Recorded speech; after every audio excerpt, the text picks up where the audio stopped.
Hey guys, and welcome back to Building Habits. In case you're new here, this is a series where I introduce a set of rules you should try and follow in every game you play. The goal is to teach you strong fundamental principles that we will improve upon as we go. This series is my personal take on how to improve in chess, starting from 400 ELO all the way up to 2000 ELO and beyond. I'm going to choose a series of rules that I have to follow. What you might notice is that you will miss chances to play winning moves. That's okay. The goal here is to focus on the fundamentals, and I'm trying to get you guys to build good habits and play high percentage moves that will help you increase your rating.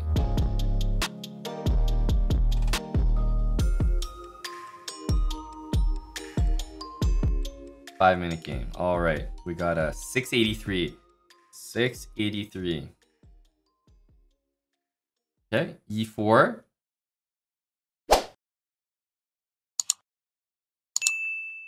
And we've seen this before, guys, whether it's the bishop or the knight out first. You guys know that my opening position with white looks like this almost every single time. Every single time. There is going to be a YouTube series for the habits. We're going to start making those right after today's stream because today, like I said, is the last time that we're using these initial habits, and we're going to move forward from there. Okay, the knight's attacking my bishop. We haven't exactly seen this before. Generally, when we get attacked, we're playing reactive chess. If our bishop gets attacked, what have we usually done in the past? We've often gone into the center. It's not necessarily the best move, but you have to remember that when you're starting out, I think that moves that generally have to do with the center of the board are going to be better than moves away from the board. So as a habit, we're generally playing bishop there. Maybe it's not the best. He goes c6. We'll go back afterwards, though, and see what we're going to do. He goes there. Well, we're going to rook e1 and bishop e3. This is exactly what we're planning, capturing towards the center at all times. Towards the center at all times. Every time that a bishop comes out to here, we always play h3, and our opponent played a good move. He went bishop back to h5. We're going to go bishop e3. So if you've been here for this series, you will start to realize these are all the same moves that I've been playing every single time. Bishop e3, rook takes. Now, what are my next moves going to be? They're probably going to be queen there, rook into the middle. Let's bring our queen up.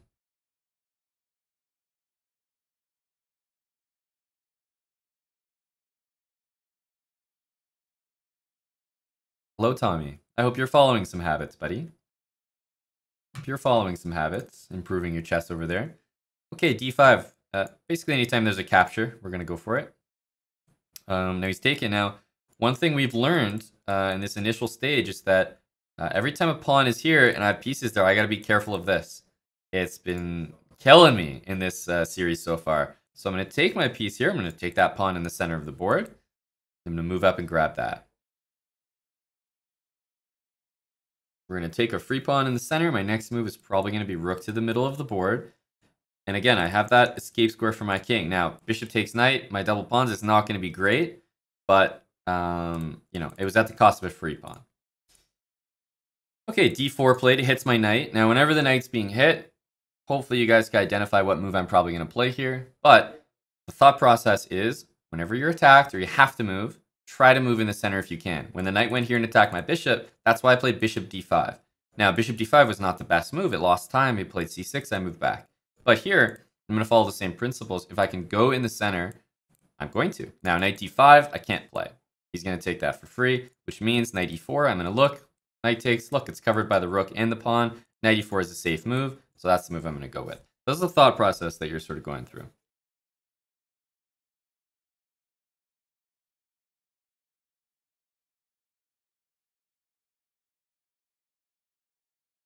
Tommy, I hope that's a serious question because at the 400 to 700 level, you're wondering how I get the same openings every time. I mean, e4, e5 is the most common beginner opening in chess, and you will see it for a large part of your career. You really will. That's an exchange, knight for knight. I'm always going to take a trade if I can. Now, my rook's being attacked, and generally I like to stay towards the center. I can't quite go here or here, so I'm going to go here because it still attacks the center, and I want to get my rook over to the middle of the board. Okay, that's trade. We take trades immediately, and I'll bring my rook over. And now I've pretty much completed development here, if you see. you know, trade the pieces where possible, bring the rooks to the middle.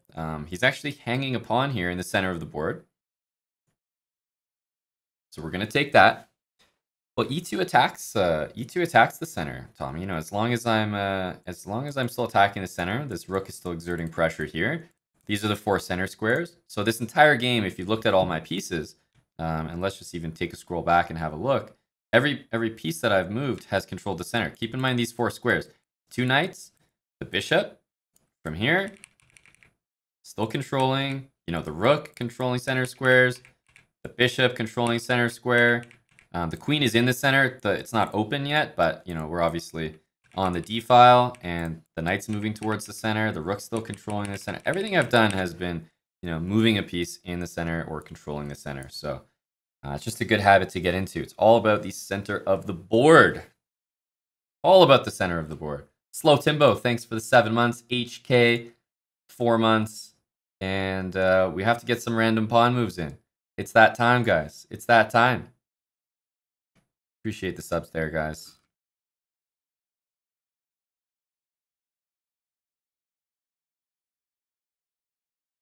Okay, and I mean, this is a center pawn, makes a lot of sense as well. We're gonna go d4. Oh my goodness. Whoa, that's a big number right there. Botez live, 5,654 people. What's up, everybody? A Botez raid. We got any Botez live emotes? Get the spam going, guys. We don't mind spam around here. We don't mind spam around here. Welcome, everybody. That's very generous. Thank you so much. I think I didn't see the result of the match, but Eric was in here saying that he was super happy that he won money. And I feel like Eric would support his boy Timex in a match against Alexandra. So I'm going to guess that Mike won the match, but maybe you guys could fill me in. Maybe you could fill me in. Mike won? Okay, he did win. Sorry to hear that, Alexandra. Alexandra's a pretty good hustler herself. She's won her fair share of matches against Eric over the years. So I I definitely expect her to have a good chance in every match she plays. Oh, and unfortunately for my opponent, that's a free piece. We're gonna take that. But Mike, you can't bet against Timex. That's what I'm told. Anyways, thank you for the raid. Over 5,000 people. I mean, that's just huge energy. Welcome. If you're tuning in, this is the chessbrah channel. I am doing a special series, and maybe you guys will find it interesting. Hope you will. The series is basically it's called Building Habits, and I start at a rating of 400, and so I just got this pass pawn. I'm just pushing it all the way. That's what you do with pass pawns. And I have a set of rules that I'm going to follow. And the goal is, by following these rules, if you're brand new to chess, if you're a beginner in chess, you follow these rules and your rating should improve, and you'll build good fundamentals by doing so. So some of those rules are on the screen right now, and you might think, oh, this is insane. How am I going to play chess and not do any tactics? You're telling me not to play tactics? Yes, I am. You might think that's crazy, and believe me, a lot of times I'm going to be playing moves that are not good, and there might be a really good move on the board that I'm not going to play because of the rule no tactics. So the goal is not to play the best move every time, but it's to build the fundamentals. Let's see what we can do here in the next game. So if I explain this like it's your first time seeing the series, the idea is I start all my games with e5. So against e4, I always play e5. Anytime the knight comes out for white, I always put the opposite knight out. So I don't copy them because the white knight is doing something. It's attacking 2 squares in the center. So I'm going to mirror that. I'm always going to bring this knight out. Why? Because it covers the same 2 squares. So it's a really good habit to get into. Now, every time this has happened, what have I been doing? I've actually been doing this move. So while you guys might be your first time seeing this, you're like, hey, how's he doing that? Keep in mind, I've been playing since 400 ELO. So every time I see this, and I see the move bishop there, I bring my bishop out to match it. And why do I bring my bishop out instead of bringing my knight out, you might ask? Well, I can't move the piece, but let's just imagine I put my knight there. My opponent's going to go here at the 400 level. Have you guys seen this before? Anyone know what it's called? It's really, really common. It's a cheese. Everybody likes to go for that move. They like to put their knight there, and they like to attack f7. It's a cheesy opening. So why do I put my bishop here? So it does not get allowed, and knight g5. Look, my opponent has already made a mistake. I can just take that for free. I can take that for free. That's correct. The fried liver. I can take it for free. Now, what you guys are going to see is our opponent play a tricky move, d4. d4 is something that's going to KO me. It's going to knock me out. You know why? Because d4 is a free pawn. I'm going to say thank you very much. Hey, thanks for the free pawn. All right, easy win. Hope you guys all follow these rules. You're going to be up a queen just like your opponent. Wait a minute. Wait a minute. Wait, that didn't go so well. This is the wrong series. That's the wrong series. Hang on a sec. Okay, well, the idea is d4. We played a move in the center of the board. Okay, it doesn't apply to every single game, but it's generally you'll improve as a player. You're not going to improve. Guys, you just got here. You got to stick with the series. It's like a weight loss program. You're not going to walk in and lose 10 pounds. You know, you got to get used to the series. You know, okay, bishop there. That's fine. We'll go h6. h6. You got to build the habits. You don't just arrive to the stream brand new and just have all the habits. You got to build them up. So, you know, bear with me, guys. Bear with me. Bear with me. Don't hang free pieces, yes. But the problem is, that was a discovered attack. That was tricky. He hit my bishop and my queen. And if you look over there, it says no tactics. I don't even know what tactics are. I didn't know that was a discovered attack. Damn. Okay, took my piece in the center. We're going to take back. And we're always going to capture with our pieces before our pawns in general. What do I want to do? I want to do this where possible. My bishop's getting attacked. Let's move back. I'm still attacking the center, though. It's all about these 4 squares here. So even though we've lost our queen, we're not going to forget the fundamentals. Bishop getting attacked. Where am I going to move back to? I'm going to go here. And why is that? I'm still attacking the center square. He goes there. Now, what is he planning? Anyone know what he's planning over there? Anyone know what he's planning? He's planning to go here, and he's going to trap my bishop. Do I know what that is? No, that looks like a tactic. A trapped piece? Forget that. I'm going to castle. Fundamentals first. It's all about castling. Fundamentals. Chessbrah with 5 gifted subs. Okay, now he's gone here. About, I would say around here. I probably realized I'm completely screwed. And I don't have a place for my bishop. It's a little unlucky. So the best we can do is get a pawn for our trouble. So, you know, we're going to take on a5. And as you can see, if you guys follow these rules, you're going to have a great position like this. You're going to be down a queen, down a bishop. So make sure to stay tuned in, guys. And your rating's surely going to go up. The pros, though, 20 gifted subs. Man, the hype is not dying. We're still on this level 5 hype train. My goodness. Okay, now our opponent's just done this. Something interesting. They've left their pawn in the middle, hanging. Now, my knight's covering those center squares. That's exactly what I want to do. Our opponent's gone knight there. Generally speaking, when our opponent brings the knight in, something that I've been doing in the past is I've been going here. Just good habit to get into. You know, when the knight comes up, we're going to attack it. So we're going to do that again. See how it works. He takes here and he's attacking my rook. Damn, this guy's annoying. I'm going to move my rook. And we'll see what happens here. Again, what am I trying to do? Finish my development. Okay, he's gone knight there. I think I am going to finish my development. My bishop needs to attack a center square. Got a couple options, but I usually end up putting my bishop here. So we're going to attack the center. And the next couple moves we want to do are the rooks towards the middle of the board. Rooks in the middle is always a good thing. So that's what we're going to try to do. All right, let's put this rook in the middle, and then let's follow up with this. That's our idea here. My goodness, this hype train. Can we complete it? There's only 40 seconds left.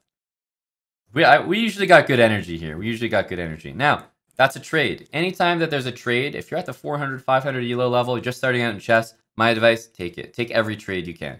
So we're going to take that trade, and we're going to finish our development. Rooks to the middle. And this is already a good sign. We got our rooks to the middle. Hey, we're down an entire queen here. But we're playing good fundamental chess, and that's what it's all about, right, guys? All right, now I'm going to take that pawn. Again, any trades, take it. Could be pieces, could be pawns, doesn't matter. I've finished my development. Everything looks good. Right around here, I usually do a random pawn move. Oh my goodness. We absolutely smashed this hype train. Holy smokes.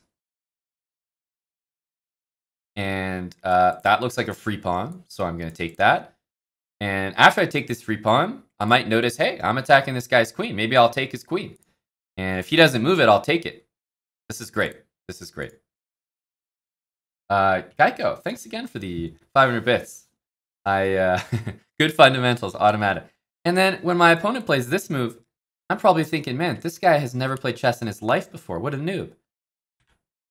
This is ridiculous. Why didn't he move his queen? Do I even know that this is check? No, I don't. This is just good fundamentals. Take a free pawn. Take free stuff. This is going to benefit you. I got my knight in the middle. I got my rooks in the middle. And look how that's benefited me. All I did followed fundamental chess. And look, he's blundered his queen. This is great. This guy's never played chess before. Easy. All right.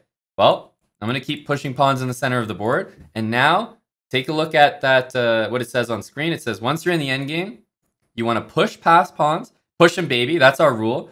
If you guys want to see the full list of rules, they're not all written on the screen because it's literally so many I could write down. But check out !habits info. Maybe some of the mods will have to type it to make sure it pops up. But you can click that. It'll bring an image up. You can bring that on a second tab or something. And if you have that open, you'll see exactly the rules that I'm following. But I'll reiterate for you guys. When you're in an endgame, what you do is you attack your opponent's pawns where possible. So look at me. All I'm doing is I'm attacking his pawns. I'm attacking everything. And if you have a passed pawn, push it. That's rule number 2. And see, rook there, that would be a fork. I can't use tactics. And the last rule is just very important, is bring your king and just bring your king into the middle. That's a huge plan. Bring your king into the middle of the board. Use your king like a crazy attacking piece.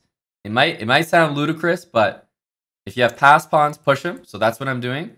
And I'm going to bring my king into the middle of the board. So that's all I'm doing here, guys. Pass pawns. Push him. Push him. I'm not doing anything fancy here. Push, push, push, push, push. King into the middle. That's going to be what I do next. Oh, that's a free piece. It's in the rule book. Check the screen, guys. You have to take things that are free. Let's protect that. Now I'm probably going to start bringing my king up because that's a big rule. We got to bring our king into the center of the board. Yes.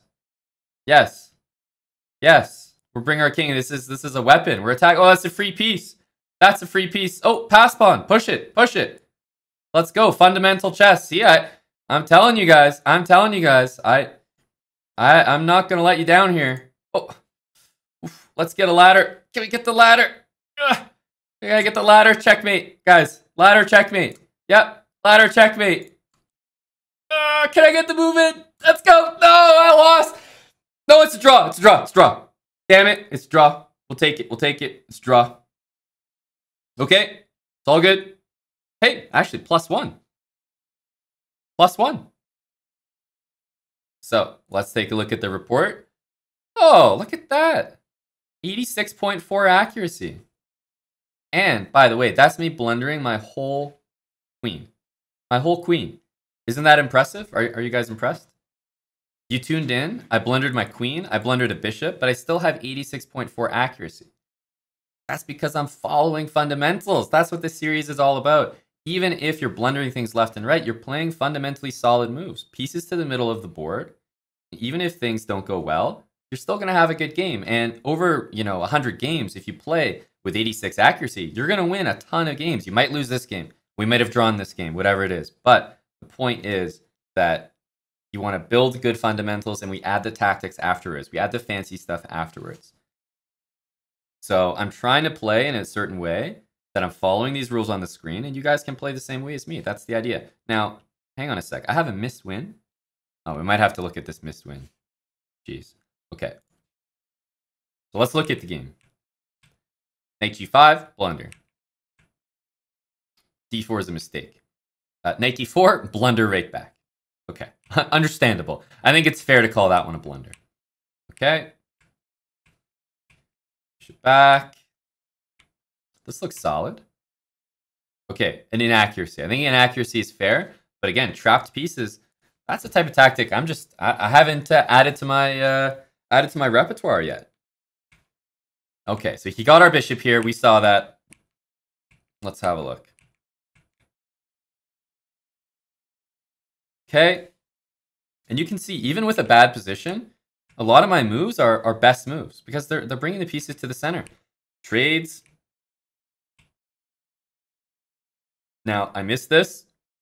But again, it's not about seeing this move as a tactic. It's, if you guys have seen my stream before, and please tune in for more games, because you're going to see I repeat these things every single game, and that's how they become habits. So why am I playing moves in such a way? It's because I've actually already played about, I don't know, 70 or 80 games in a very similar fashion. So if you've seen this series from the start, it'll make a lot more sense that I'm playing these moves.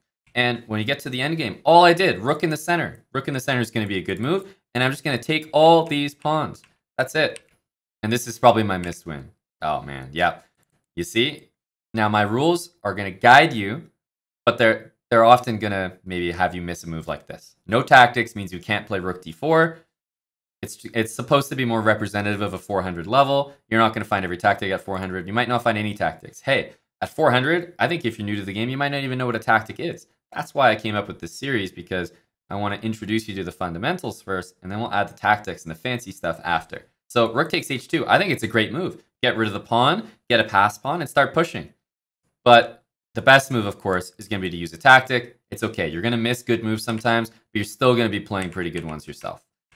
And then we saw I just pushed it. As soon as you have pass pawns, just push, push, push. And you see how effective this was. Use your king. Your king is an attacker in the endgame.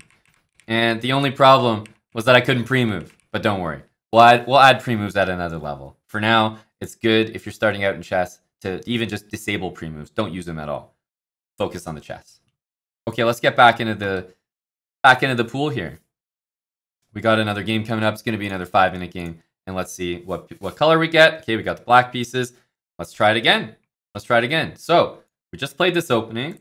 Let's see how many of you guys can notice the similarities. E4, E5. Now, something like this, what am I going to do? I'm going to take it. You guys probably heard me in the last game talk about a habit of, hey, if there's something available to take it. So I'm going to take it. If it's like a bishop and a bishop staring at each other, I'm going to take it. If it's a knight and a knight, I'm going to take it.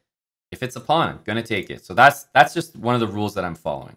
Okay, as for development, I'm going to bring my 2 knights out. That's usually my next plan.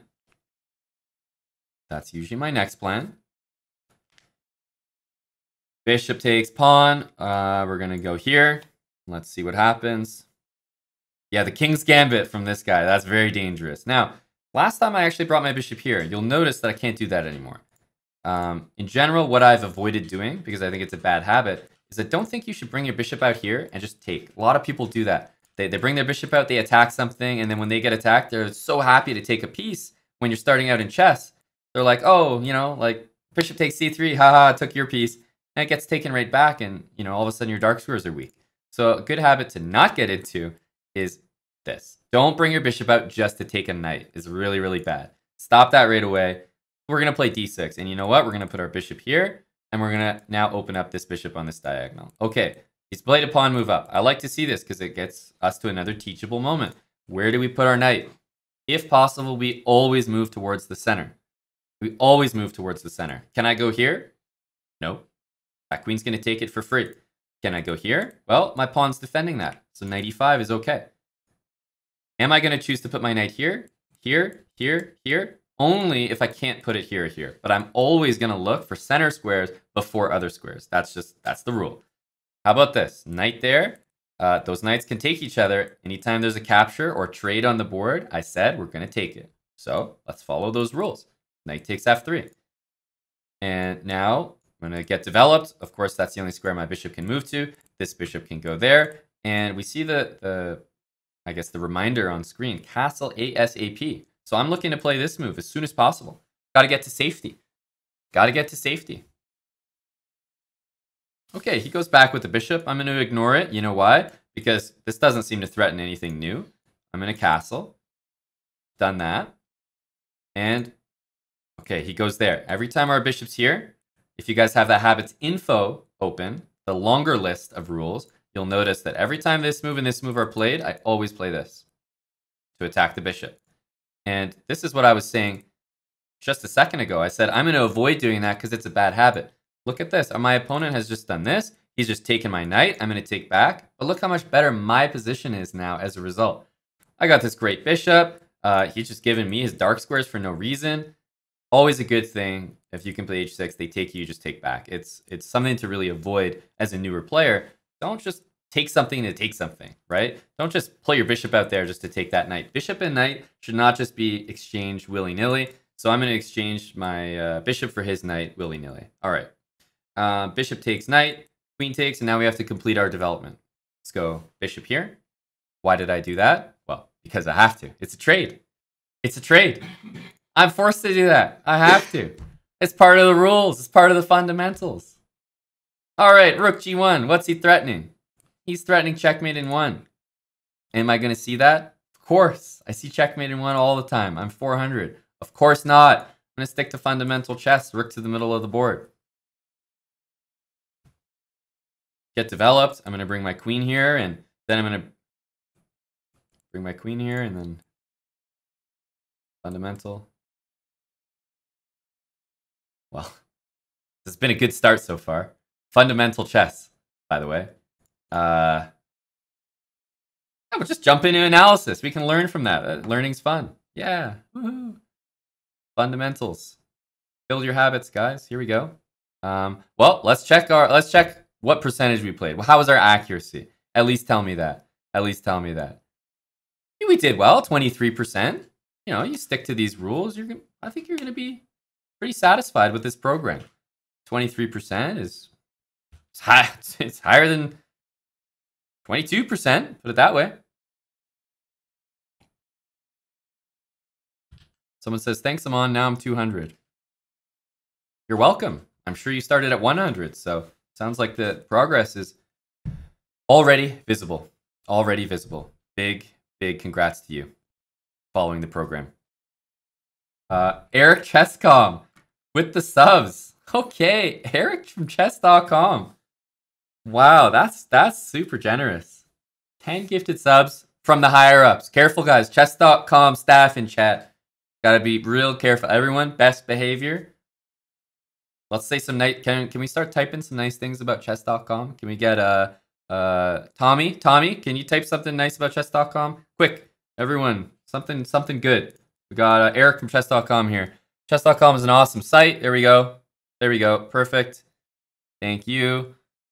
Chess.com is the best. Awesome. Appreciate it, guys. Appreciate it. We love chess.com. That's right. That's right. No, but in case you guys are new here and you're wondering where I'm playing, I am playing on chess.com. I am playing on chess.com. That's where I'm getting my games in, doing my practice, and that's where we've been streaming. The website we've been streaming on for the better part of our Twitch chess career. We've been streaming on Twitch for a long time, six plus years. But thank you, Eric from chess.com for the subs. That's really kind of you.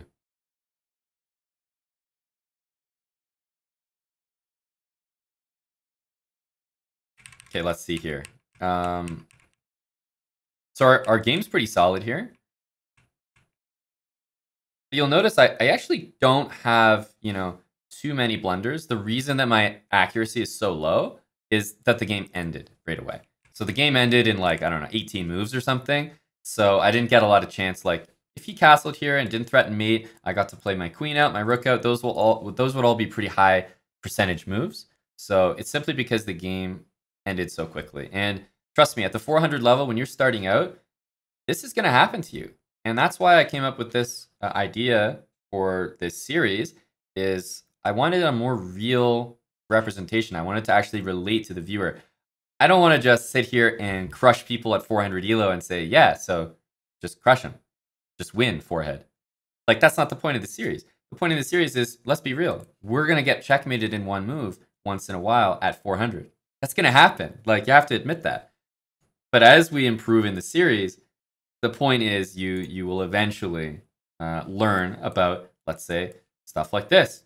Checkmates in one. Common mating patterns. You're going to get used to this. And then you're going to be able to stop it. So let's get back to the chess. Let's get another game in here. Let's be real. It is going to happen from time to time.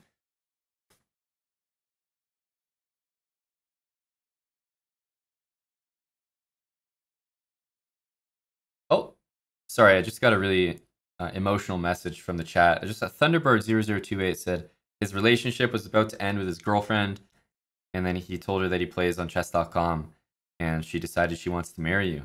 Wow. That's a beautiful story. So, moral of the story is, if you tell girls that you play on chess.com, they will get on their knees. Just keep that in mind. Thank you for sharing, Thunderbird. That's just beautiful. That's beautiful. Okay, now we're going to stick with the fundamentals here. Bishop c4. We're going to go knight c3. All these moves, we've actually only had games with the black pieces so far, so now we have games with the white pieces. We're going to get these knights out. We're going to control the center squares. Here we go with the knight, and the idea is we want to get castle. These are usually the first 3 moves we play. Hey, that's an exchange. We're going to take that immediately, and then we're going to get castle. Let's go. Let's go. So we finally get the white pieces. Generally with white, it's easier to execute these fundamental rules that we're following. Okay, so we're going to go d3. We're going to go rook over. g5. Damn, that's a scary move, but you know, we're not going to react to that just yet. We're going to stick with our normal play. Stick with our normal play. Now d3 actually had an intention.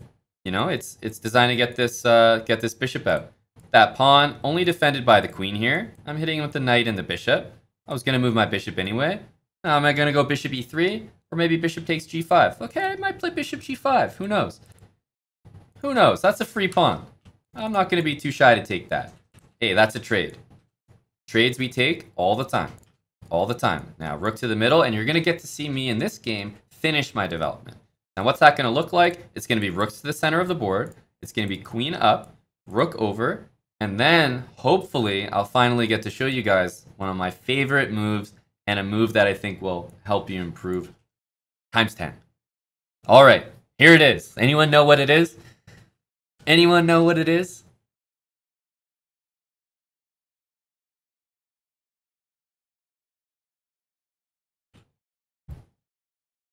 That's right, it's h3. It's h3. This might look like nothing to you. This might look like whatever. But h3, it's not a tactic. It's nothing fancy. You might think, what the hell is this? Tune into tactics with the Grandmaster. He's telling me to move my side pawn. Like, what's going on here, buddy? The point is, you will never in your entire life get back rank mated. You just simply won't. If you do, it'll be an elaborate mate. But in general, you'll be preventing 99% of back rank mates with h3. It's a good habit to get into. Just play that move early on in the game. As soon as you're done your development, just play h3. Play h3. You will not get back rank mated. And at the 400 level, 500, around there, that is exactly how you can lose a game. Back rank mate. So let's just nip that in the bud. It's not going to happen. So, d5. That's a capture, right? Anytime we can capture, we do. As long as it's a fair trade, we're not losing something. So, in this position, they've taken back. I usually do some random pawn moves over here. After I've done my development, I usually do a few random pawn moves. Are they the best moves? Not really, but they sort of represent the time that someone who's 400 or 500 ELO is going to waste in the game. So I do it as a sort of realistic representation. So I've tossed a couple pawns forward. My knight was attacked. Where did I decide to move it? Central squares only. Can I go to d5? No, that's a free knight. So I'm going to go to e4. I'm going to go to e4. That's the other central square available. So here we go. And if it gets taken, I'm going to take with a rook. If it doesn't get taken, though, well, I'm going to take that knight. I'm going to take that. Because if there's ever a capture to be made that's fair on both sides, I'm going to do it. I'm going to do it. So he goes there. Rook d5, not going to think twice. Anytime there is a capture, you do it. That's just it. And we've been talking about how every move, if it revolves around the center of the board, it's probably going to be a pretty good move. I'm going to bring my rook up to the center of the board. Here we go. It's all about the center. You know, I've got my knight here doing a good job.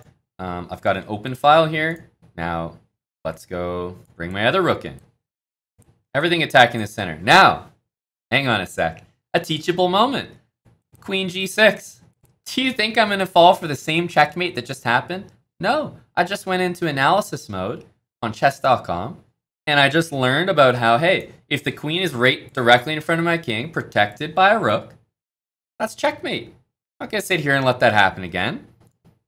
This is step 1. We're already learning. Okay, it's threatened. How do I defend it? How do I defend it? Okay, let's go g3. It's not my favorite move, but Hey, it does the job. No checkmate for you. We're learning. We're learning. Keep that in mind. Keep that in mind. You can't just get checkmated the exact same way every time, otherwise you're going to be hard stuck. The point of the series is so you're not hard stuck.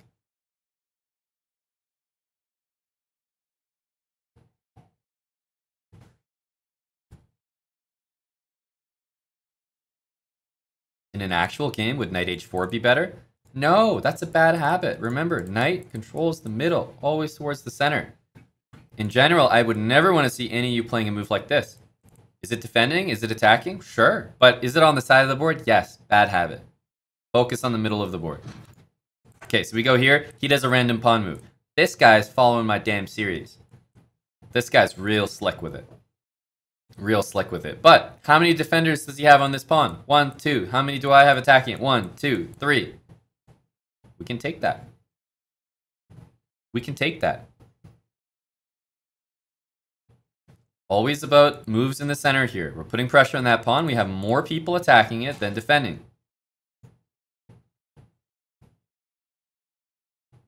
Okay, so knight takes e5. Let's see what he does here. Again, if he takes me, I'm going to take back. Trades, trade, trade, trade, trade. He takes me. We're not going to think twice. Anytime you can make a trade, you do it.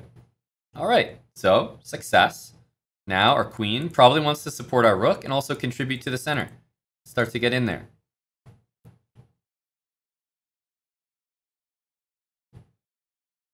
We'll see what he wants to do here, but we've defended that mate. He goes c5, a risky move.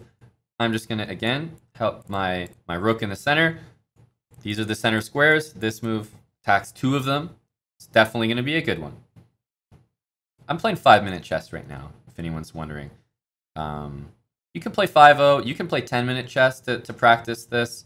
The time control is not too relevant, but in the interest of the series, I usually choose 5 minutes because they go a little bit faster and we get to play more games. And more games means more repetition, which means, you know, you get to see more examples of me using the habits that I'm talking about, which is the point of this series. Okay, rook and queen. I'm going to bring my queen into the center of the board. All about these squares, and if it gets taken, I'm going to take right back.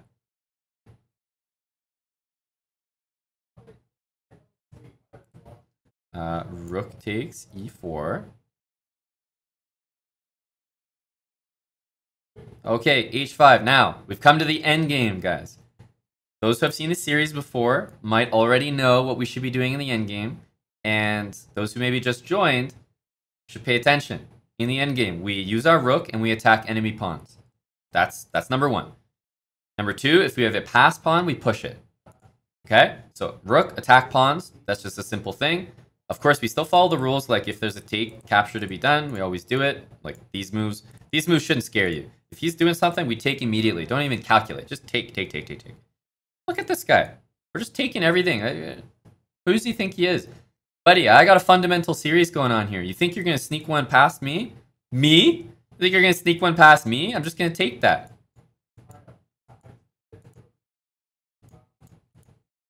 Okay, it doesn't appear to be working. I'm not quite familiar with the pin tactic yet. Not quite familiar. We haven't quite got there. So we'll have tactics at another level, but I think it's fair that I'd probably waste a good like 10 seconds trying to take this pawn. Okay, there's another pawn I can take. We'll take that instead. Forget it. We'll take that instead. Okay. Rook takes d4. Easy. That happens to be a check. Let's go. No problems. This pawn, I'm having some issues taking, so I'm going to go for my other plan of just pushing a pass pawn in the endgame. Pushing a pass pawn. That's it. You'd be surprised, guys. 100% serious. You would be surprised. At this ELO, if you push a pass pawn, you will win the game. I'm going to push all these pawns. That's all I'm going to do. That's all I'm going to do. I'm going to play a7 next. What the heck is Buddy up to? That's a free something for me. Okay, now I can take this pawn. Probably think there's a chess.com bug there before. Let's push it. Let's push it. Okay, I'm going to put my rook in the center. It was attacked. Oh, it's attacked again. Damn it, dude. Okay, we got to push it again. Push it again. Remember, pass pawns, you push it.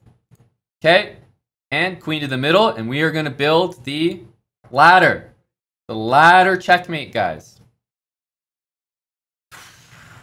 We got that win in there. Ladder checkmate. That is the #1 thing that you need to checkmate at this ELO. How many times have you seen this? I've only played like 2 or 3 games. It's happened almost every time. It's happened almost every time. It's good to remember, seriously, when you're playing, 400 to 700 ELO, you have a passed pawn, push it up the board. I promise you, your opponent will have a hard time stopping it. I don't know what it is, but something about just one pawn going one square at a time, when you look at it, you're thinking, oh, this guy's never going to get to the end zone. He's never going to become a queen. He's so far away. But it's just that one step at a time, you start to underestimate it, forget about it, and boom. Suddenly it's at the end of the board, there's a brand new queen. And if you guys haven't seen the KO animation, welcome to the chessbrah channel. KO.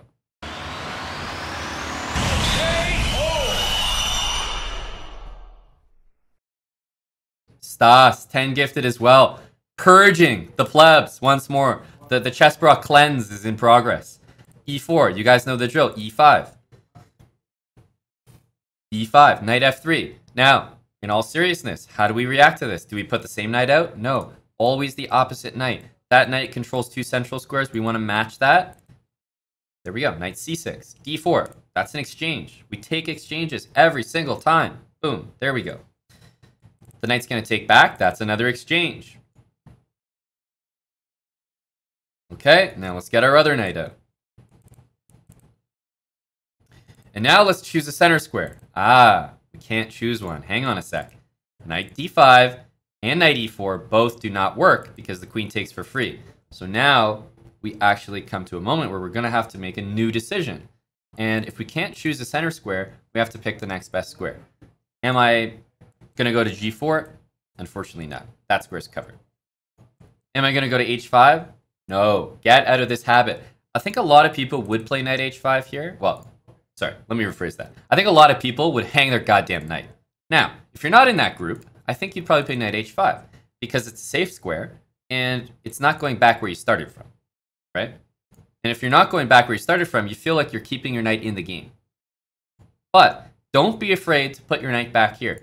Remember, guys, fundamental chess. We're on move 7 in this game, and we don't have a single goddamn piece developed. This is what chess fundamentals are all about. When they invented the Grandmaster title, they thought about guys like me and positions like this.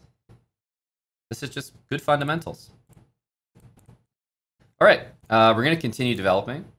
This bishop can't get out where we usually do. We're going to go d6. We want our bishop out here. We've opened up our other guy, and we're going to put this knight back on f6. We're basically trying to free up the square that we like so much. Okay, now that's an exchange. Are we going to do it? Absolutely. Don't even have to think twice. Pawn takes on e5. That's an exchange of pawns. He takes with the queen. Now, we're going to have to block this check because king d7. We like to call that a cock sprint around here. And I don't recommend a cock sprint. At least not this early in the day.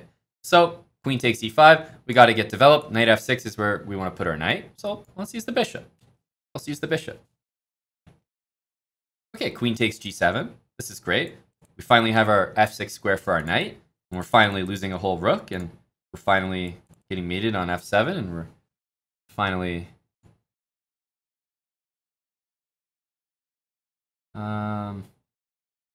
Okay. Well, let's save our rook.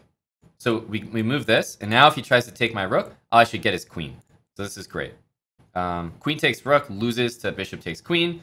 So it'd be pretty funny if he did that because bishop f6 covers it. It's kind of hard to see. Bishop f6, hits the queen and guards the rook there.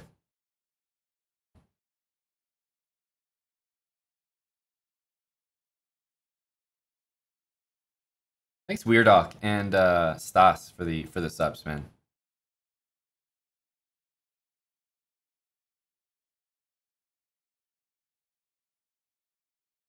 Wow. He saw it. He was slow rolling me there. He was slow rolling me. Okay, so let's go for e4. We're going to follow up with knight f3, most likely, if he plays e5. E4, e5 is the most common opening at the 400 to 700, 800 level. Really is. So in most of the games, you see this opening. In my series so far, I've seen d5 a few times. I've seen c5 like only twice overall. And, okay. I haven't seen this very often. Our opponent definitely... Oh, he wants a rematch. So I'm going to have to decline that. Gonna have to decline that.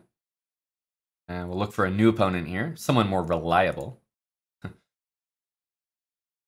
Okay, I actually thought this dude's name was Sag. But aborted as well? Chess.com pro-abortion. What's going on here? I need another game. Wait, that's BS! That's BS! What's going on here? I had the white pieces 2 times, and the game's got aborted. Now I got the black pieces again. What's going on? I'm getting destroyed here. Where are my white pieces? That's actually unfair. Okay, back to the basics. Back to the basics. Knight there, knight here. The knight controls 2 center squares. We're going to make the move that controls the other 2. You know, we're going to match him. All the time we're going to match him. F4, we're going to take that. Wait a minute, I feel like I've seen this before. E5. I can't move into the center. And I can't move here or here. These all hang the knight. I have to play my knight back. I feel like I've seen this game before. Okay, well, let's get the knight out. Let's start with the knight out. And I'm going to play pawn here, just like last time. And if I can get my knight there, get my bishop there, that's sort of what I want to do. So, again, don't be afraid to move your knight back. It happens in chess. Sometimes you will have to do that. Sometimes, if you make the choice to do that, it's better than putting your knight on the side. Okay, he takes, and I'm going to develop my bishop, controlling a center square. My knight can get controlling the center. Now, decision. My knight's being attacked. Center square, center square. I can't go to d4. It's not an option. It hangs my knight. So I am going to make the decision to go to e5. I am going to go to e5.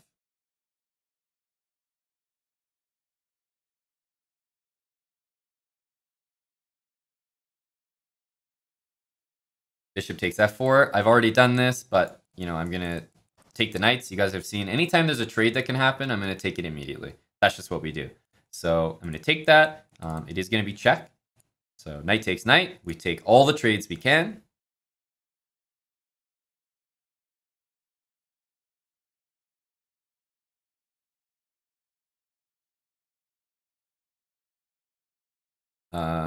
We're going to take this trade.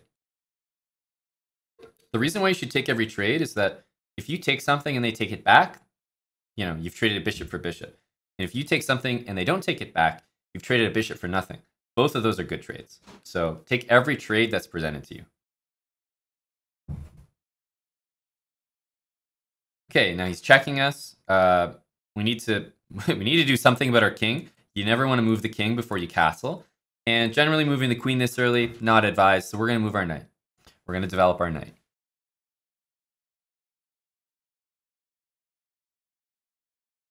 And what is our plan? We're going to try to castle. That's going to be our next move. And we're going to need to finish development. This bishop needs to develop. How does it attack the center squares? Hopefully you guys can see the move. But that's going to be my plan. I need to get castled. And I need to develop this bishop to control the center. And if you guys had to predict, let's say white doesn't do anything. Doesn't do anything dangerous for the next 5 moves. If I could play 5 moves here, what would they be? What would be my next 5 moves, you know? We know that we should castle ASAP, so that's going to be it. So we want to castle, and how do we finish our development in the exact same way that I've been developing every game so far? That's going to be 1, castling. What about the rest of the moves? Anybody have some suggestions?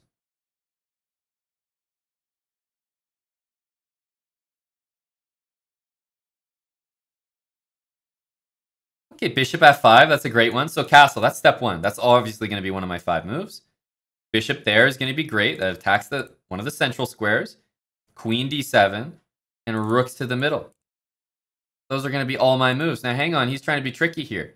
He's playing this move attacking my bishop. Where should my bishop retreat to? Anyone have any ideas? Remember, it's all about these central squares.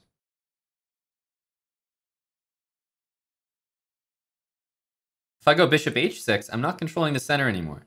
I should try my best to control the center. Yeah, d6 and e5. I think both are very acceptable, but usually if there's a center square available, I'll actually choose to put my bishop in the center. So I'll go to e5. I'll go to e5. And you know what? I'm attacking the knight. So probably on the next move, I am going to take that thing. I am going to take that thing.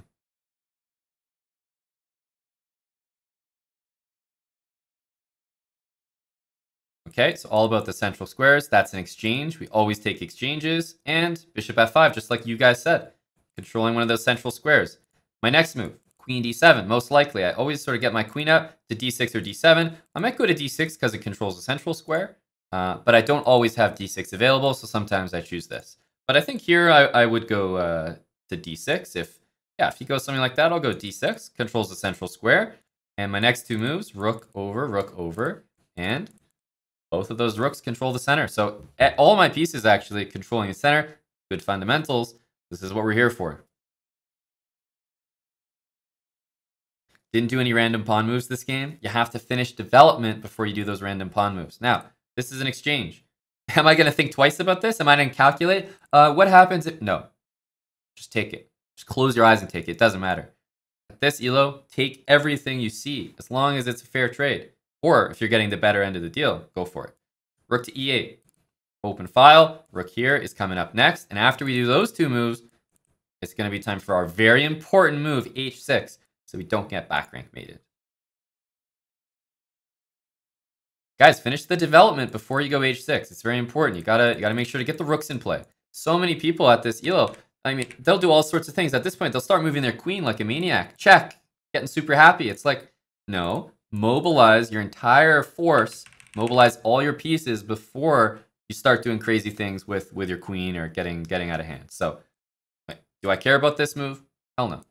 Rook to the middle. Look at these rooks. They're beautiful. They're finally activated. They're finally doing something. And what's going to be my next move? It's going to be this. h6. I'm going to play h6 so I don't get back rank mated. Now, you guys might think here, oh, how is a rook going to get down to e8? Well, trust me, it could happen. Imagine in this position, let's just say a very likely move. I might play like pawn here or something. White goes rook here. I go knight there, and he takes me, and it's like my king stuck. This is so common. Just play h6. We're going to play h6. That's it. We're just going to do it. So if there's ever a check down here, we always have that escape square. And it's just a really good habit to get into. Really good habit to get into. Now, after I've played h6 and I've got all my pieces developed, what are we supposed to do next? What are we supposed to do next? It's time for our drum roll. What comes after this? We've done this in every game so far. Random pawn move. Ding, ding, ding, ding, ding. That's right. Step right up, 1400s. You can teach these 400s a thing or two about random pawn moves. That's right. Grandmasters, 400s alike. It's time for the random pawn move of the game. That's right. We're going to take one of these pawns here, and we're just going to chuck it forward to a random square. Does it matter? Absolutely not. But does it represent what a 400 would do? Hell yeah. So, a queen trade. Always take a queen trade. Always take a queen trade. Now, time for the random pawn move. Boom. Is it a good move? Who knows? Is it random? Yes. Play it. Pawns do not count as pieces. So when I say take every free piece, a pawn does not always count. Okay, so b5. We're just going to play this. Now, what's our plan? We're probably going to play like a6. Just get rid of all the pawns that can actually move. And now that we're in an endgame, we have to do a few things. Endgame, guys. Endgame. What are our rules for the endgame? Hopefully you guys can remember them. We said attack pawns with our pieces, push past pawns if we have them, and bring our king to the middle. All those things need to happen. He just made a threat. He's attacking our knight. Well, you know what? I can bring my king to the middle of the board and guard that at the same time. Perfect. Rook here. Now, let's just finish moving these random pawns over here. And what am I going to do next? Well, I'm probably going to take that pawn if he keeps leaving it there. He plays d6. Let's take it. We're attacking the center with this rook. That's a trade. You guys know we take every trade in the book. Take that trade. Maybe let's bring our knight into the middle of the board. Let's give him a check. Hey, it's all good. Rook controls the center. Let's bring our knight in. And what did we say? We want to bring our king in, and we want to attack pawns. Let's go here. Let's try to attack a pawn. I don't know. Then he flags. And look at that. Start to finish. I don't think I played any move that was super grandmasterly. I'm not here playing out of my mind. I'm just following the rules that I've laid out. And sometimes you guys will see embarrassing results, like me getting checkmated in one, like me blundering my queen that we've seen so far. But once in a while, you'll start to see the idea that over time, if you play 100 games, this will happen more than you blundering checkmate. And that's the point. That's the point of the series. It's 2 a.m. where you are, and you're crunked up, but thanks. Saya Ninja, where are you watching from? That's a good question. We have maybe a few new viewers here. Where are you guys watching from? I'm curious to know. Okay, he plays this. Now, he's actually stopped us from playing e5. What's our rule? If move number 1, we need to play one of these 2 moves to get in the middle of the board. So we're going to choose this one. We just have to. Damn, I see some Canada, some Morocco, some Germany, some Ireland, Egypt, Paraguay. Damn. Colorado. Damn, sorry to hear that, man. Portugal, Finland. Okay, let's get the knights out. Turkey, Greece, Netherlands, France. A lot of Europeans. Let's go. We're going to bring the knights out.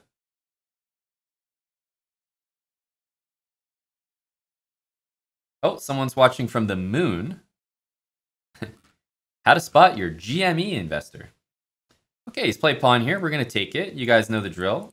We take things that are free, and we're going to continue. Bishop over here, controlling the center. Controlling the center. And hang on a sec. I got 2 pieces attacking that? You're telling me that I can't just take this? I got 2 pieces attacking the center. Okay.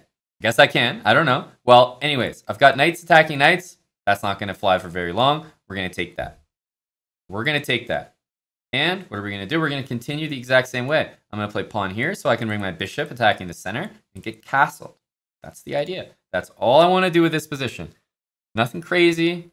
When you played c4, I just took it. Anytime you can take something of equal value, like I said, that's what we want to do. Hey, take care, Airbus driver. Your support this weekend has been insane. This last week, super supportive. Airbus driver, everyone give him a good night in the UK. He came in with tons and tons of support this week. So big shout out to Airbus driver, huge supporter of the channel here. Take care, buddy. We'll see you soon. Castles. Let's continue. Let's continue. We'll see you for Super Bowl weekend. We'll see you for Super Bowl weekend. Okay, I can castle now. I'm not even going to think. Remember, if there's no trades to do and we've got our pieces all attacking the center, you see what I'm doing here? Okay, pawn there. Are we going to think about this move? Are we going to calculate it? Hell no. We're just going to take it. That's what we do. Okay, takes. Now, in this position, I think we just continue. What would be my move? Does anyone know what my move would be if we were just following the rules and the same patterns that I've been doing every single game? What would I play here?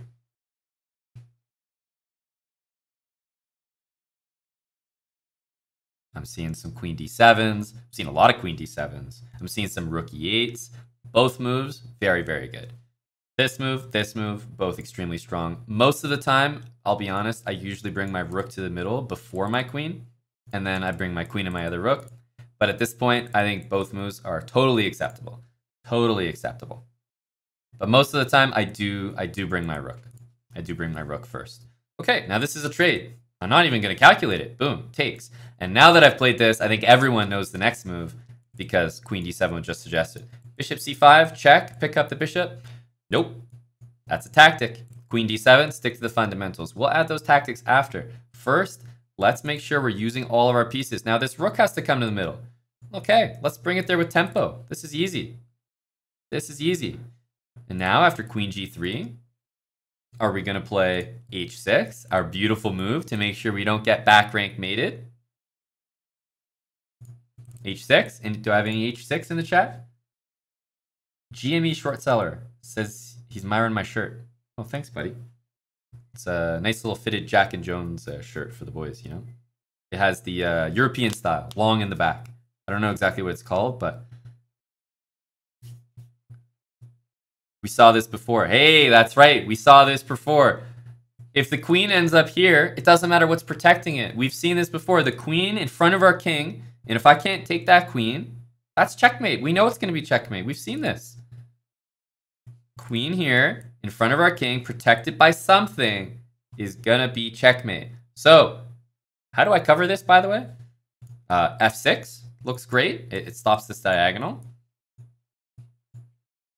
But I think I might need another suggestion because once again, chess.com is bugged. So, if I can't play f6, I'm just going to make a note, get in touch with Eric from chess.com. One sec, just make a note about that f6 thing. But let's come up with another move for now. So I can't play f6, but I have to stop this. It's clear. The bishop and the queen are converging on g7. I think it's reasonable. How did we stop this mate last time? We played this. So I'm going to play g6. It's exactly what we did the last time we had this. And this will start to become a habit. Every time that we've been mated there, I feel like we've had this habit. Okay, he's attacking my bishop. Let's put the bishop in the center of the board. We know our rook's there protecting. All about the center. That's what we're going to do. So we're going to start playing g6 as probably a general habit to stop ourselves from getting mated. That's something that we can get used to. It's like, hey, every time that someone's threatened checkmate, we've played g3 or g6, and it stopped the mate. Okay, he plays knight takes g6. We're going to capture, and why are we going to capture? It's towards the center. So we always take towards the center. H-pawn towards the center. And we'll see what he has in store for us. Queen h4. Literally have no idea what he's threatening right now, but I see capture on the board. We're going to take that. Always take captures.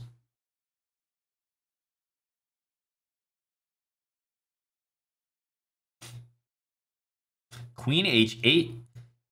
Okay, that's not fair because when the queen goes to g7, I know about that because it's in front of my king. This is something else I'm going to have to remember. Man, being a 400 is just rough out here. Now, when the queen goes to h8, is it the same thing as g7? I got to remember this too. If the queen is beside my king, it's mate, and in front of my king, this is getting, I mean, that's a lot to remember. That's a lot to remember.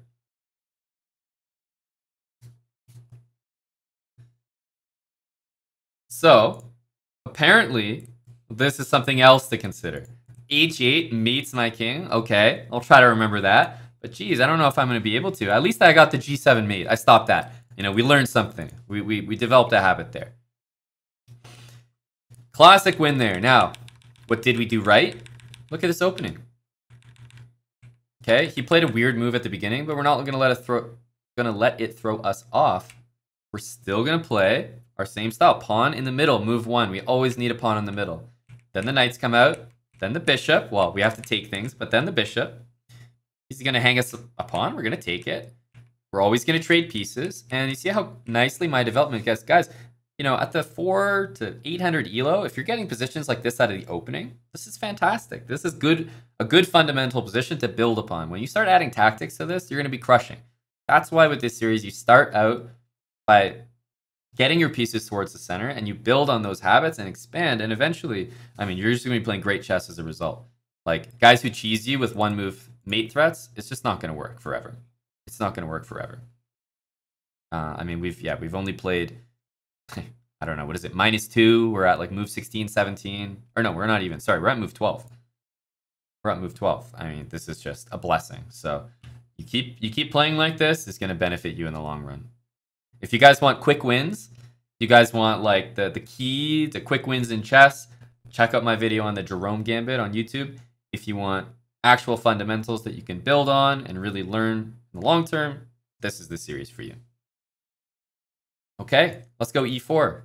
Hopefully you guys are going to be able to play along with me and get the moves right. Get the moves right. Knight c6, knight f3 now. We're going to start with the knights, sure. Bishop knight doesn't really matter, but knights is a good habit. Then we'll get the bishop. We always go to this square. So this is a setup we've had almost every game we've played white, as long as it's been possible. Yeah, knight c3, bishop c4, castle ASAP. So unless he does something crazy here, my next move is going to be castling. He did something crazy. And what did I tell you guys earlier?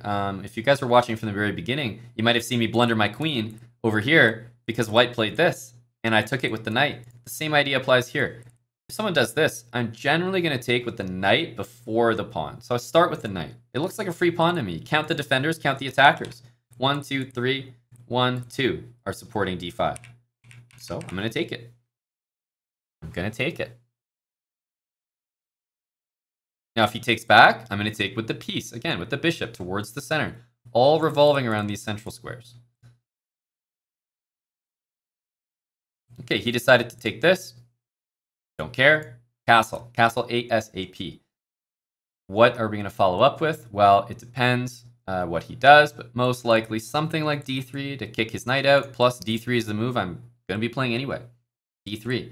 I have already looked at stuff like this, attacking this pawn, earlier in the series. So that's something I've already learned from. We've had a lot of games where we got absolutely crushed by this. But now we've learned d3, kick this knight out, and if he takes it, that is a good trade for me. Good trade for me. He decides to go back. Now he's attacking my bishop.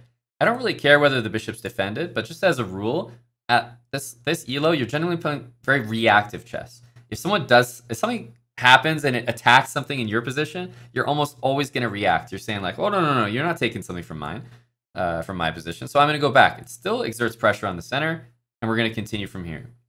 Bishop e3 looks like a very good move, but I don't mind playing rook here and bishop e3 next. Same idea. Rook to the middle. My bishop's going to go there. If he takes it, I don't want to take with the pawn. I'd like to take with the rook. Keep the e-file open. So we're going to follow up with this, with queen d2, with rook d1. And hey, when the bishop comes out here or here, what do we always do? We always play h3. That's a rule. And if you guys don't see that on the screen, habits info, exclamation mark habits info, it is written on that sheet. So those are the rules I'm following. Anytime I see a bishop there, immediately h3, a3. Immediately. Queen d7. Again, I'm just going to continue with my bishop, my development. The rook's going to slide over here. Oh, and that's a piece.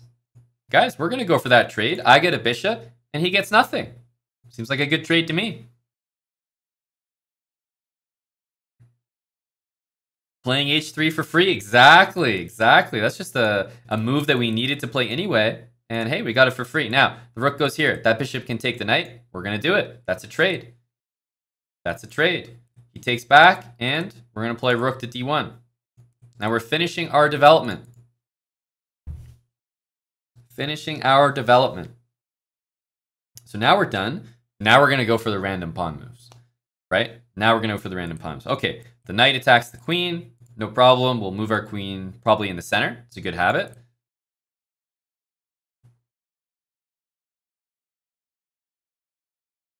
I think you could definitely get a pretty high rating like this. Right now, we've sort of been stuck around the 650 ELO range, I would say. Ooh, he attacks our knight now. You guys know what he missed. Knight takes b3, and then queen takes d5. He could have won a piece there, but that's a tactic, removing the defender. I didn't see that. He attacks my knight. Now, where are we going to move our knight? Does anyone know? Where is the #1 square I'm looking to move my knight right now? I have to move it. It's being attacked, so I do have to leave the center. But where should I put this piece? Where should I put this piece? Remember, it's all about the center. Ah, got you guys. Everyone's saying e3. Now, when you move to e3, yes, that's in the center of the board. But think about how a knight moves. A knight on e3, where does it control? Controls d5. That's one central square. Knight c3 controls 2 central squares. So you don't want to necessarily be in the center. You want to control the center. Knight c3 controls the center. So we're always going to go back to c3. Controls 2 squares. Knight e3 only controls 1. Easy. And that's a habit. You can get into this habit. Anytime your knight's attacked, go back to c3. Don't go back to e3. You go back to e3, you're going to be blocking your rook. You go back here, all of a sudden your rook doesn't control any central squares because you're blocking it. You're going to bring your knight here. You're going to control 2, and your rook still controls 2 from e1. Every piece is better when you're keeping control of the center in mind. Capture towards the center. That's always our rule. That's always our rule. Won't make that mistake again. There we go, Jeffrey. Keep it in mind. h6. Hey, this guy's following the habit series. That's a very good move. Now, we've done our development. We've got pieces in the center. We got our h3. It's time for a few random pawn moves.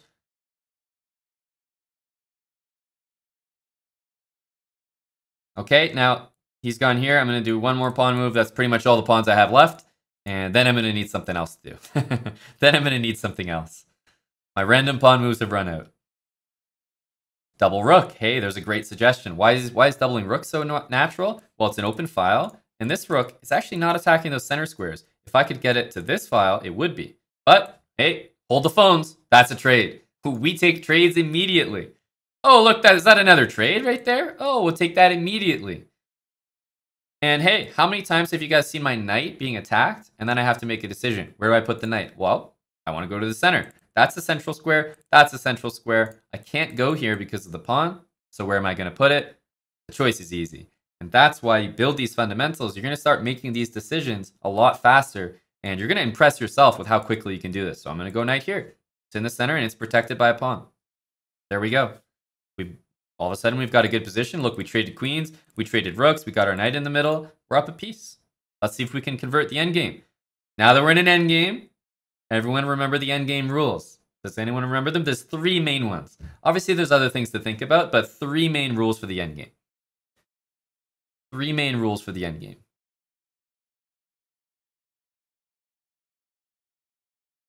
Attack the pawns. There we go. So attack pawns is 1. And not just push pawns. No, not just push pawns. Don't just push these guys. Push past pawns. Only push past pawns. So if all these pawns were gone, then I might start pushing this guy, because that's a pass pawn. Don't just push random pawns. So attack his pawns, push past pawns, and king to the middle. So we're going to go. We're going to bring our king. So he's doing the same thing. I swear to God, this guy's watching the Habits series. What's a pass pawn? A pass pawn is a guy that can reach the end zone without anything in his way. Can any of these guys reach the end zone? Well, not really. There's these guys. There's these offensive linemen in the way. So pass pawn is a pawn that doesn't have any pawns in its way, doesn't have any pawns in front of him, doesn't have any pawns beside him. So all 3 of these pawns would have to disappear for that to be a pass pawn. This pawn and this pawn would have to disappear for that to be a pass pawn, because there is no e-pawn for black. So you want to have a clear lane to the finish line. Okay. Rook to e5 play. Let's get that king to the middle.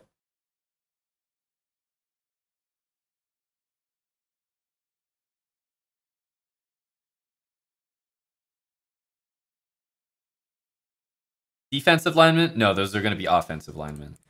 Those are going to be offensive linemen. Trust me on that.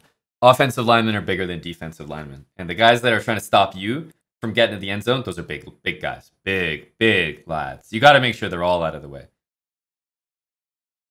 F5. Well, unfortunately, that's a pin, and I do not know what that is. So I'm going to, resort to my other rule, which is, hey, attack pawns. Attack pawns. Okay, we lost knight. That's unfortunate. That's a pin. That's a pin. It happens. You're not going to play perfectly. So we lost our knight to a pin. Okay, he doesn't do it, but forget it. We're going to keep attacking pawns. Do I care about this anymore? No, I'm following the other rules that I know. King to the middle. Attack pawns. I'm literally... Oh, a trade? Oh, you don't say. And now, this pawn's attacking this knight and I can move the knight? Check. How about a check for you, buddy? And let's use our king. Let's use our king. King everywhere. Use your king to attack anything you can. Anything you can. Oh, he's got me stuck here. I can't move forward. Oh, now I can move forward. Hey, thanks, buddy. Thanks. Yep. I'm just going to go attack everything with my king. Attack everything with my king. That's how you do it. That's how you play the endgame. Now, look, I lost my knight there. That wasn't a perfect endgame by me. But I still follow the ideas. King to the middle and attack the pawns. I just bring my rook and just attack. That's all. Pick a pawn and just threaten it. It's really good. When you're playing at this ELO, if you threaten something, there's like a 50-50 chance your opponent defends it. Let's be real. Is really high value to attack something. Just attack something. You'd be surprised how often it's not defended. Okay, time for e4. We've seen this from last game. Okay, d5. We have a different opening now. What do we do against this? Well, we're going to take. First of all, that's a capture. Now we're going to get the knights out. When you develop the knights, I think when you see the queen out there, it's very logical that you would develop this knight first. If you do this, it's fine as well. Okay, all the knights are out, and we're going to play d4 next. Okay, we have a pawn in the center. We have our knights out. Does anyone know what my next move is going to be? Unsurprisingly, it's going to be bishop here. It's going to be bishop here.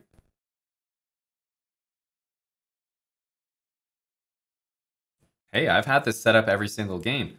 Pawn there. Well, hey, let's get a let's get a capture. I'm always gonna go for a capture if I can.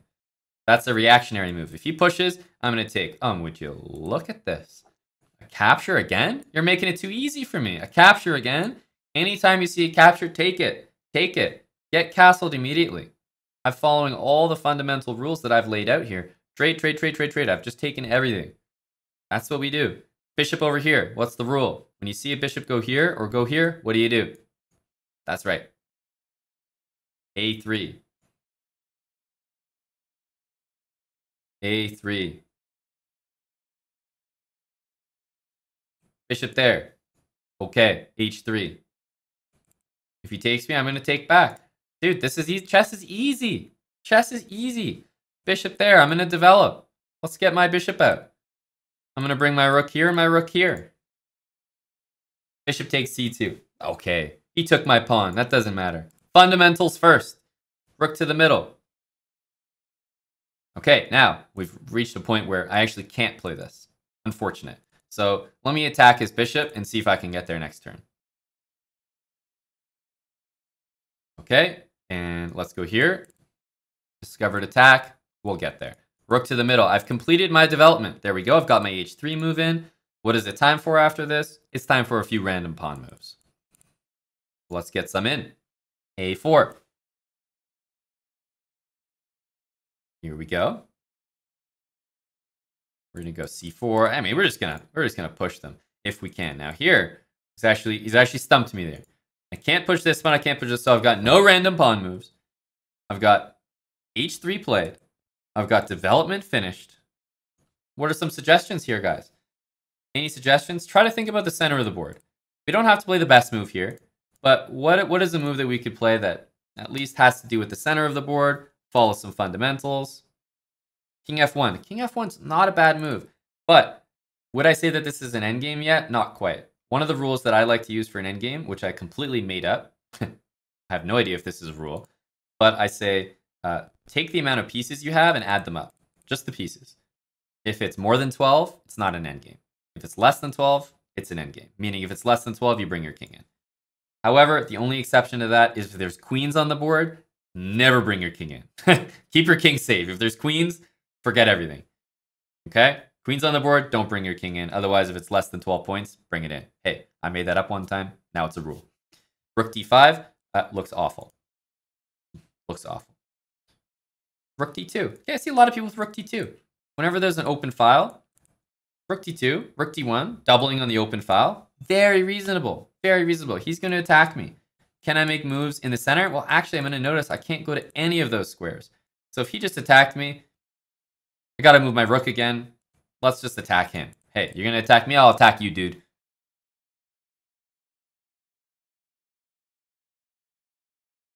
Rook d2 and rook d1, I think is a very reasonable suggestion. Just doubling rooks on an open file.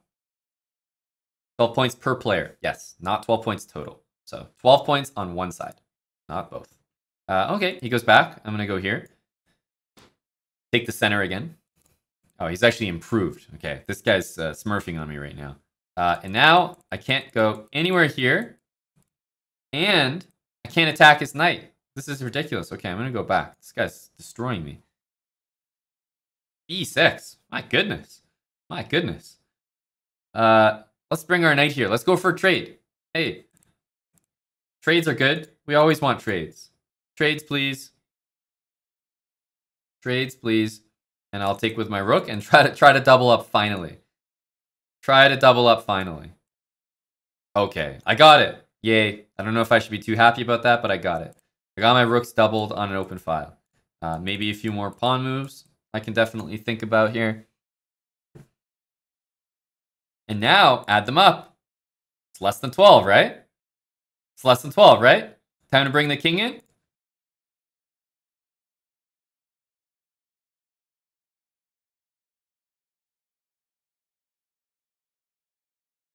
Damn, I thought I would actually get a few people with that. You guys are actually good at math. Actually thought I'd get a few king f1 bras. Didn't work. Okay, we lost this pawn. Let's attack that bishop.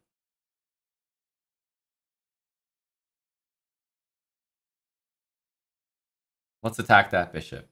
Very annoying piece, by the way. There's no king f1 guys in chat. Yeah, it's too bad. Let's go c5. Let's save our pawn. You know, we're defending it, so we can take it back.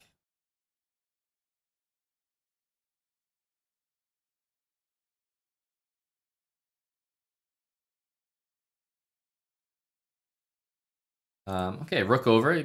We know that's an exchange, so we're going to take it. And we know that's an exchange, so we're going to take it as well. Now we can get our king in, right? King.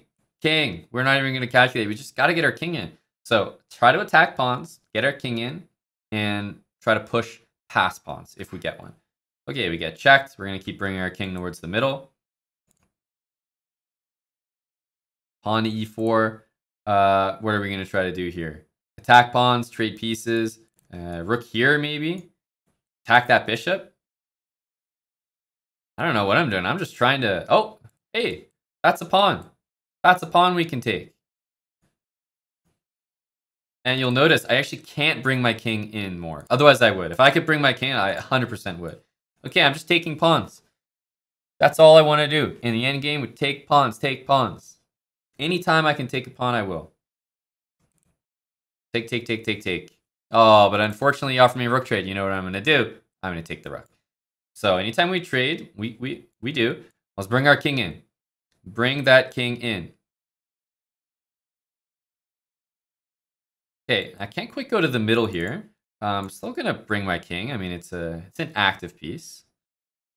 Okay, h5. Let's go g4. Technically, that's a pass pawn, guys. That's a pass pawn. He knows how to bring the king in, too. No, this guy's playing a very good game, by the way. Okay, he goes here. Obviously, that's a capture. I'm going to take it. It's a pass pawn, so I'm going to push it. Like, my next move is, yeah, it's just going to be here. We're obviously going to go h6. Trying to go h7. He might block me. We'll see. Okay. Basically, I have two pawns here. I got to attack them. So, go like this. I'll probably push my other pawn as well. It is a pass pawn, technically. Okay, it's not letting me in here. This guy's really annoying. I go to attack this pawn, he goes back. I go to attack this pawn, he goes back. All right, let's make sure to just push our pawn. Push. Okay, we pushed our pawn. We did that. Okay, now let's go take his pawn again. Ah, see? We tricked him. After pushing our pass pawn, he decided to go back. We got him. Oh, what's he doing? I can't take this. Well, let's use our king. King and pass pawns push. That's what we do. King and pass pawns push. Let's go. The struggle is real. Absolutely, the struggle is real. We tricked him. King and pass pawns. All I've done in this endgame, I was actually worse to start this endgame off. I was worse. Let's push our pass pawn. Pass pawns must be pushed. Wait a minute, where'd that come from? What the hell? Where did this queen come from? Damn it. Okay, I'm pushing my pass pawn. Okay, he's checking me. He wants to draw. He's weak. He doesn't see the win. Check. Hey, buddy. Yeah. You want to draw? Draw? I'll offer him a draw.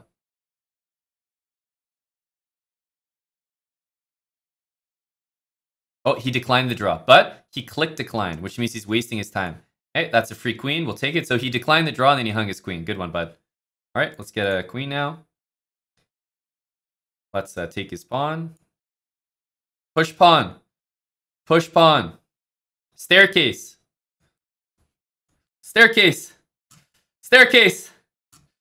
Oh! I was close. Another draw.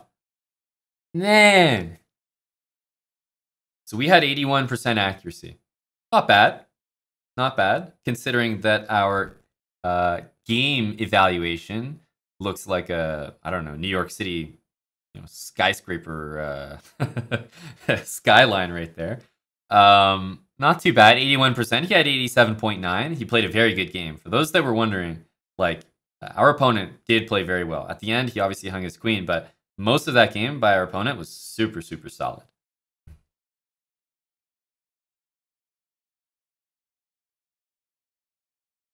Let's see. We both had a missed win as well. We both had a missed win. Okay, so trades.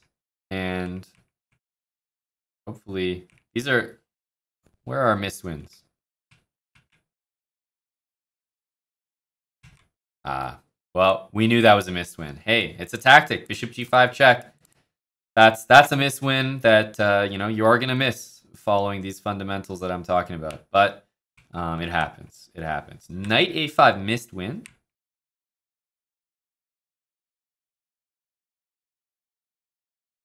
Sorry, he missed b6. b6 winning. Okay. b6 completely winning on the board. An unbelievable move. Oh, he really did. No. Our opponent played very well this game. Absolutely. Yeah, missed win, by the way. Missed win, by the way. Okay. So he plays some really good moves here. Oh, now he plays it and it's a mistake. Dude, my guy Soba 123 can't catch a break here. Poor guy. He doesn't play b6. It's like missed win. He plays it. It's a mistake. What's my guy supposed to do? He's probably going to quit chess after he looks at the analysis here. Jeez. I hope he sticks with it. My guy has a future in chess, but this type of analysis is really going to put him out.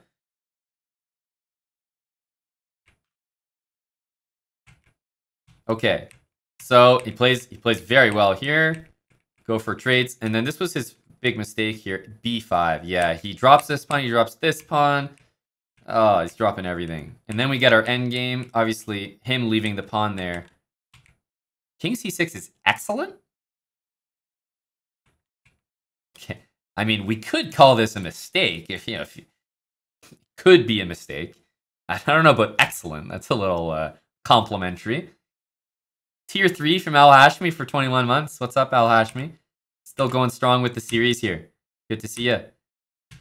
And King b7, it's got to be a blunder. Yeah, King b7 lets me in.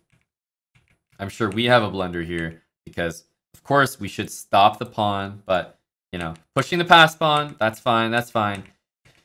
And it's actually going to be a draw here. That the eval bar, despite him getting a queen, is actually, I mean, it's surprising, but it is actually even. Hey guys, just a reminder that Building Habits is going to be a regular series on our YouTube channel, so make sure to get subscribed if you are not already. Drop a comment down below for the algorithm, and let me know what you thought about the video. See you next time.